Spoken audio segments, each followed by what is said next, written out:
안녕하세요. 하나님 찾으시는 교회 주일학교 선생님. 우리 지난주는 이사야서의 말씀 6장 보내심을 받은 이사야에 대해서 말씀을 나눴고요. 오늘 이 비디오를 업로드한 이유는 다음 2주 더 동안 이사야서 53장과 그리고 이제 히스기야의 사건들을 다루게 되는데요. 조금 이사야서 6장을 예수님이 언급한 게 아니라 제자들이 언급했던 그 배경들을 보면서 좀 미리 생각하셔야 될 것 같아서 좀 내용이 길어서 좀 나누고 싶습니다. 시간 되시면 좀 이렇게 묵상하는 시간 되기 바라고요. 그 이사야서 6장에 우리가 지금 가도 이렇게 보니까 여기에 들은 바를 누가 믿었으며 주의 팔이 누구에게 나타났나이까 하고 이제 이 요한이 이렇게 그 주석을 달았습니다. 근데 그 주석을 달게 된 사건이 요 앞에 나오는데요. 그 이제 요한복음 23장부터 이제 나옵니다. 그래서 요한복음 23장에부터 그렇게 하게 된 배경을 그들이 이해하고 있는 그 관점을 알아야 이사야서 6장을 바로 해석할 수 있고 그리고 또 이사야서 53장을 또 이해할 수 있습니다. 그래서 이제 요한복음 12장 20절부터네요. 요한복음 20절부터 보면은 이제 그 헬라인들이 몇 명이 올라와서 예수님을 뵙고자 합니다. 근데 그 헬라인 보고 싶으면 이제 이방인들이죠. 근데 예수님이 대답하여서 이제 인자가 영광을 얻을 때가 왔다 그랬습니다. 그, 그 영광을 얻을 때가 왔다고 하는 말들은 어떤 영광일까요? 우리가 지금 영광에 대해서 성경적 개념을 잘 갖고 있어야 되는데요. 여기서 영광 중에 하나가 열방을 통한 경배. 그러니까 원래 전 세계 하나님, 유대인 하나님이 아니라 이제 그런 부분들이 이제 그 중에 하나가 되겠죠. 그래서 오늘 이 본문을 영광을 받으시는 예수님으로 한번 해서 전체 본문을 구성해 보았습니다. 영광을 받는 이유는 뭘까요? 죽으면 많은 열매를 얻는다. 죽으면 많은 열매를 얻는다. 그래서 이제 그랬고요. 죽는다는 말은 어떤 말일까요? 자기 생명을 미워하는 거고요. 그래서 미워하는 건데 그 미워하는 게 어떤 건지는 잘 자세히 더 봐야 됩니다. 그리고 이제 사람이 나를 섬기면 나를 따르라라고 했는데 그래서 이제 여기에 어떤 사람들일까요? 할 때에 영광을 얻을 사람들 중에 예수님 자리에 함께 있는 자, 그 예수님 자리라는 거 위에 있는 그런 죽음의 자리죠. 이게 이제 십자가라고 볼 수 있고요. 그리고 이제 지금 내 마음이 괴롭습니다. 이때를 면하게 해주세요. 27절에. 그러나 내가 이를 위해서 이 땅에 왔다. 이를 위하는 것은 보냄을 받았다는 거죠. 아버지의 보냄을 받았던 예수님이 이사야도 마찬가지죠. 하나님의 부르심을 보냄을 받았는데 그 보냄의 그것이 십자가인 거죠. 십자가이고 죽음이고요. 그렇게 연결을 해가야 이제 십자가에 대한 이해를 할 수 있습니다. 그러면 이제 요 부분에 곁에 썼던 들은 무리는 천둥이 울었다고도 하면서 이제 이거 세상 임금과 또 예수님의 죽음, 세상 임금이 예수를 죽이는데 그 내가 땅에 들리면 십자가에 죽고 부활을 통해서 모든 사람이 내게 이끌겠다는 헬라 사람들, 이방인들의 구원의 역사가 일어나는 거죠. 그럼 여기서 이 주제는 뭘까요? 그렇게 할 때에 그 여기서 예수님께서 세상 임금이 쫓겨나는 거죠. 세상 임금이 쫓겨나는데 사실은 세상 사람들에게 죽임을 당해서나 제가 적을게요.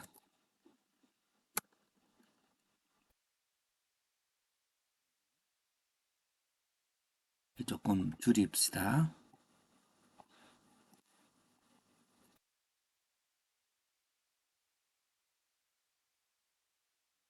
그렇게 이제 여기 하는 게 이제 요 본문을 해석하게 되는 거고요. 그리고 이제 34절에는 무리가 대답하되 인자가 들려야 하느냐 하고 막 혼돈할 때 빛을 믿으라. 그게 예수님의 죽음과 부활. 그래서 이게 예수님의 영광을 얻게 한 원리로 저는 보았습니다. 그 빛, 예수님이 모델이죠. 십자가에 죽으신가 부활이. 그럼 이 본문을 어디다가 갖다 붙여야 될까요? 그 영광의 내용, 영광의 원리라고 한번 볼까요? 그러면 여기다가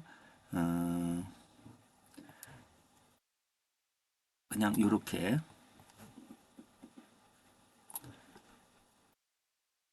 영광에 받는 이유이기도 하고 원리이기도 하죠. 그래서 이제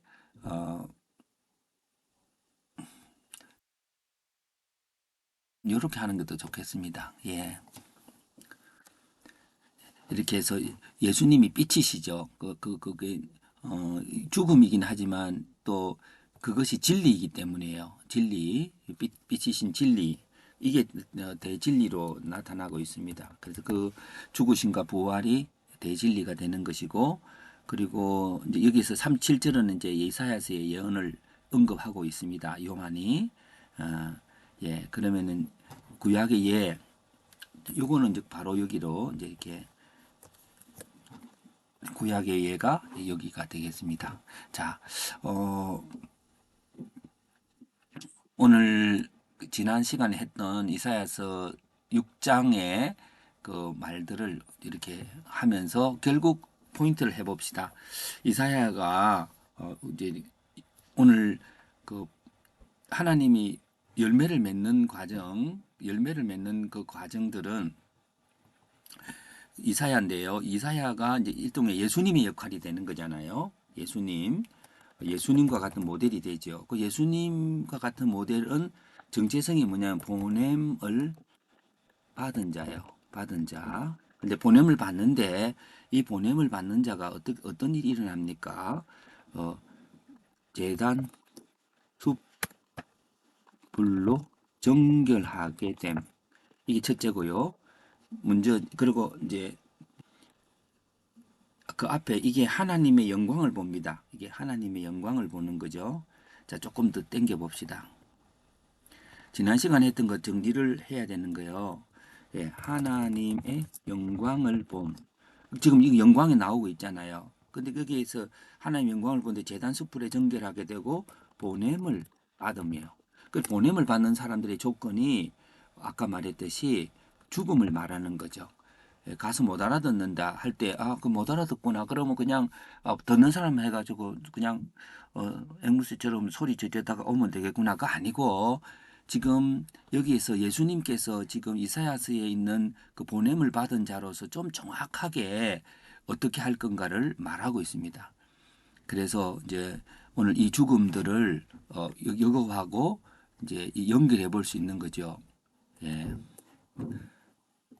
채울 수 있고 이렇게 할 수 있고 그걸 갖고 연결할 수가 있는 것입니다. 예.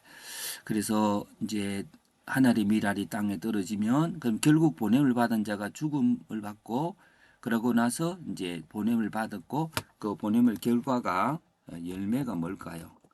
많은 사람들이 하나님을 알게 됨. 알게 된다는 말은 또 뭘까요? 결국은 제2의